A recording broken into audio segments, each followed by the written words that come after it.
communities that we will be moving forward on testing our evaluation process this coming year. There were 36 communities that initially expressed interest in doing that. That was pared down as a finalist, and then the final selection was made and announced today. I want to point out that what we're looking for is a cross-section of communities throughout the state of Connecticut, small, large, racially diverse, less diverse, different unions and organizations representing employees. So we think we've struck upon a good combination, and this is an important, very important step towards getting to an evaluation process down the road that we all seek to bring about as a result of the legislation that was overwhelmingly supported.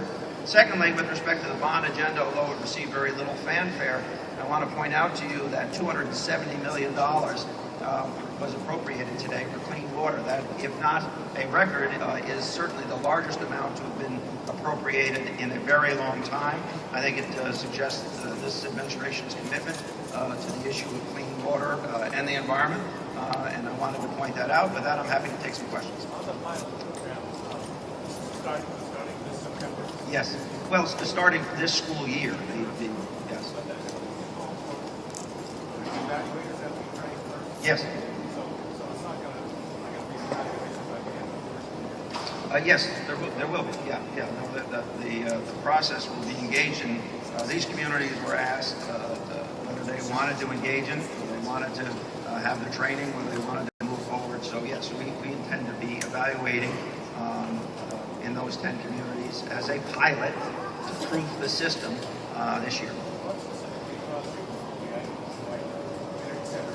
You know, I saw the opposition of veterans. I ran into some veterans last weekend, as well as reading coverage of their opposition. This clearly has become an emotional issue, and you know, it was the. But if there's any one thing, it was the opposition of veterans and veterans groups. What's your reaction now to Speaker Donovan's?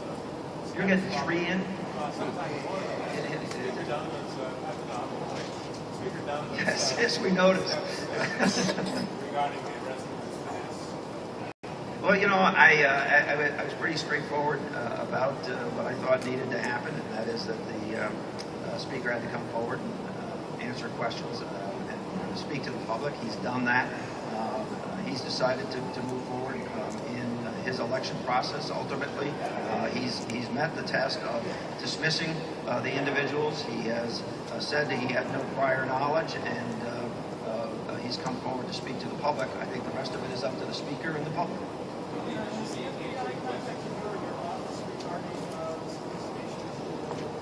No.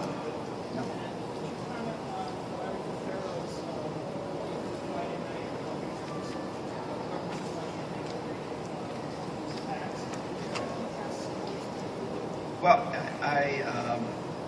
I saw that story on Saturday and was unaware of it until I saw it Saturday morning.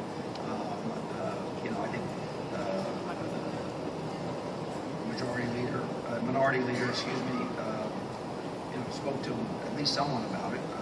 That led to the stories. How he handles it from this point out, I think, is up to him.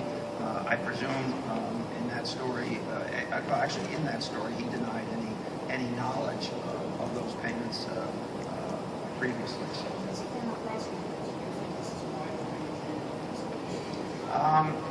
As a former prosecutor who did investigations work, there's two possible explanations, I suppose, for how fast this thing developed. One is that there was an ongoing investigation into other matters, and somehow this came across someone's bow.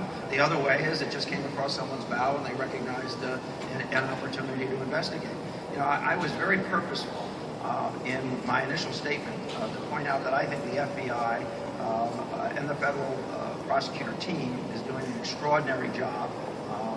I think people in Connecticut need to understand what a great job they are, in fact, doing, and I applaud their work. From someone who is running for office, some that will say concerning Speaker Donovan, that it's quite plausible that he may not have known the 85 donations. Do you agree with that? That it's very, you've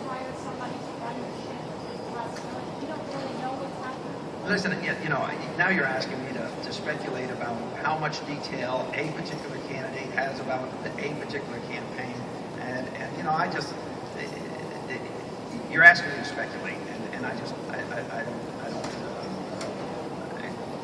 going to not accept the opportunity to speculate in a matter that seems to be moving relatively quickly.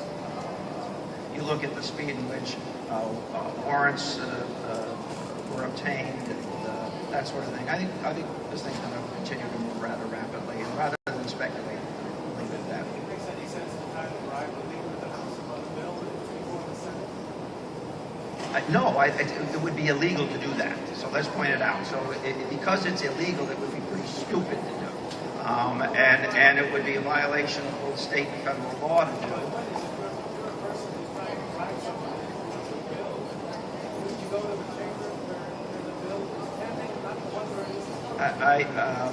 You know, listen, I think that how do I answer that? I just think the whole thing, from start to finish,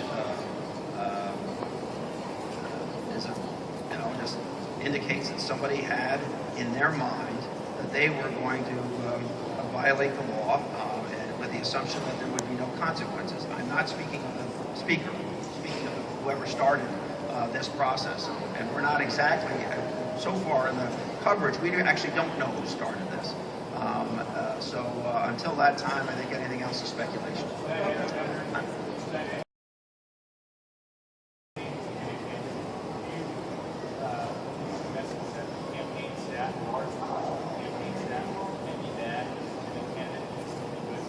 Oh, listen,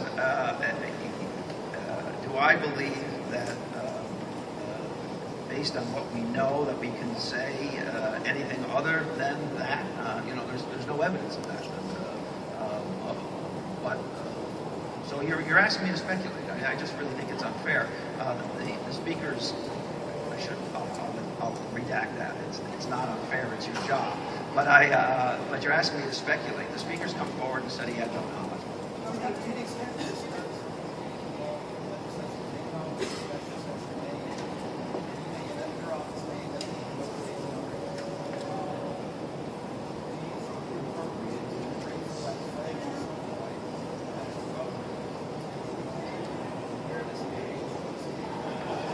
The answer is yes, and the second answer is when they're ready.